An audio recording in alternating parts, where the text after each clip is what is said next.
দর্শক শ্রোতা, আপনাদের মনে আছে ক্ষমতার অপব্যবহার করে মানুষের উপর মানুষ কত প্রকার স্টিম রোলার চালাচ্ছেন মনে আছে? পুলিশ দিলে হয়রানি, গুম, খুন, হত্যা মামলা সহ বিভিন্ন ধরনের মানুষকে হয়রানি করেছে। প্রিয় দর্শক শ্রোতা, এখন তারা দিন শেষে পালিয়ে যাওয়ার অনেক রকম পথ খুঁজতেছে, কিন্তু দরজা টোকা হয় না। কথা আছে না, ওই যে নোয়াখালীর ওবায়দুল কাদের কাদের ভাই বলছে যে মির্জা কাদের বলছিল যে আপনারা দরজা টোকা হাইতে না হলানোর জন্য। ঠিক আমরাও দেখতে পাচ্ছি যারা মানুষের উপর স্টিম রোলার চালাইছেন, যারা মানুষের নির্যাতন করেছেন, মানুষের উপরে স্টিম রোলার চালিয়েছেন, যারা রাস্তায় রডের বদলে বাঁশ দিয়েছেন, তারা এখন ফালানোর জায়গা পাচ্ছে না। দেখছেন আপনারা বিভিন্ন জায়গায় অনেকগুলো সরকারি বরাদ্দ, কিন্তু অথচ কাজ না করে তারা বরাদ্দের টাকাগুলো নিয়ে যাচ্ছে উড়িয়ে। প্রিয় দর্শক, তারাই এখন পালাচ্ছে দিন শেষে। আপনার এলাকায় যদি এমন ঘটে থাকে অবশ্যই আমাদের লাইক, কমেন্ট এবং শেয়ার করে জানিয়ে দেবেন। প্রিয় দর্শক, দেখতে পাচ্ছেন এই লোকটি এখন পালানোর জন্য চেষ্টা করতেছে। আমরা গোপনে ভিডিওটা করতেছি। দেখতেছেন কাঠের দোকানের ভিতরে সে কী করলো, গিয়ে যাওয়ার পরে সে বুকরাগা দিয়ে এখন মহিলা সাজেছে, মহিলা সেজে সে এখন পালানোর চেষ্টা করবে, কারণ তাদের আর কোনো পথ নেই। তাদের দরজা সব দিকে আটকিয়েছেন, এখন শুধু একটা দরজা খোলা, একজন হলাইতে ব্যথা করে।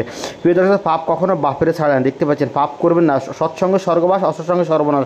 গত কয়েক মাস আগেও মনে আছে আনুকাকার নির্বাচন করেছে। সেই নির্বাচনে মানুষ ভোট দিতে হচ্ছে না, আপনারা ভালো করে জানেন। সেই নির্বাচনের সময় মানুষের কোনো কথা বলার সুযোগ দেয় না। আগে এক সময় ভোট হতো, ভোটের সময় হয়তো মানুষের হয়তো বাবার তুমি গ্রামে যায় আর ভোট দিচ্ছে, আর এমন কয় হাল্লার তুই যদি গ্রামে দিয়ে যাস তোর আদবরি কাটিয়ে মাগিয়ে এলাম। প্রিয় দর্শক, তো আসলে এই ধরনের নেতারা এখন হলাইতে আছে। আপনারা চান নেতারা গরিবের উপরে এত স্টিম রোলার চালাইছে যেটা বলার মতন, এখন হলাইতেছে। দেখেন আপনারা কি সুন্দর বোগরাঘাত দিতেছে। আমরা শুনছি শরীফ থেকে শরীফা, দেখতে পাচ্ছেন আমরা বাস্তবে দেখতেছি যে কী বলতে বোগরাঘাত দিয়ে এখন শরীফ থেকে শরীফার গল্পটা আসলে বাস্তব হয়ে গেছে কিনা। এখন শরীফ থেকে শরীফার গল্প তারাই যারা মনে করেন যে দুঃসময়ে মানুষের উপর স্টিম রোলার চালিয়েছেন, যারা মানুষের ভোটার অধিকার হরণ করেছেন, যারা মানুষের কথা বলার অধিকার, বাক স্বাধীনতাকে কেড়ে নিয়েছেন।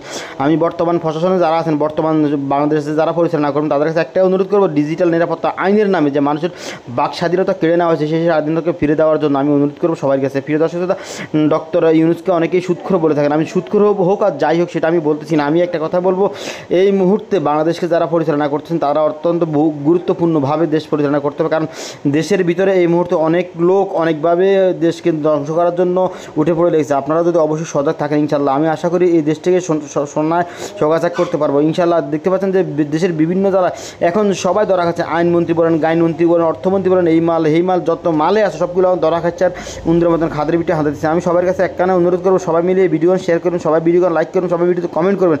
আপনাদের এলাকা বা আপনার পাড়া মহল্লায় এমন নেতা আছে কিনা যাত্রা হলানোর জন্য এরকম বোরাকা দিয়ে রেডি হইতেছে। প্রিয় দর্শক, এমন কোনো অন্যায় কাজ করিয়েন না যাত্রা বর্তমানে আছেন। আমি আন্দা করে বারবার একখান কথা কই, আমরা এমন কোনো কাম করিও না যে কাম করলে আমরা মনে করেন যে অদূর ভবিষ্যতে আমরাও এইরকম অপেক্ষা করতেছি। আপনারা এরকম 10,000 টাকা হাইতে না হলানোর জন্য এই রাস্তায় রাতে উড়ে আপনারা ঘুমাতে উঠে দৌড়াইতে সরে গেছে সিবাই হিয়েন দি আমি একখান কথা কই, ব্যাকেরে পাপ কখনো বাপেরে ছাড়ে না। বেশি পাপ করি না, পাপ করলে বাপে ছাড়তো না। তবে একখান কথা আমার মনে হয়ে যায় কিনা ফাইটতে যায় খেতো মমতা জাফর কোনাই আছে ব্যাকি শুধু করে ব্যাকের ভাবে করে হলাইতেছে। মমতা জাফর কথা আর অন্য এক কার ফেটি সেই মাইঙ্গেল হয়ে গেছে। দেখতে পাচ্ছেন বাবা একদম মাইঙ্গেল্লা দিয়ে যায় হেতি অঞ্জন মনে করে বারে দেখছেন কাঠমিস্ত্রিটা কাজ করতে ভিতরে হেতে গিচ্ছে হেতি করে আটকায় উঠকে কোনো রকম ভিতরে হাতে এখন শরীর থেকে শরীর হয়ে গেছেন। দর্শক ভিডিও শেয়ার করি সবাইকে, এই সবার কাছে পৌঁছে দেওয়ার জন্য আমি অনুরোধ করবো। এবং বাবু হাতে তখন রেডিও শেষ, আমার হাতে বাড়ি দেবে এই সেই 10,000 ছাই নাম 10,000 টাকা হাইতে না কইছি না, এই যে হাতে 10,000 টাকা হাইছে এখন বাড়ি দেবেন। প্রিয় দর্শক, ভালো থাকবেন, সুস্থ থাকবেন।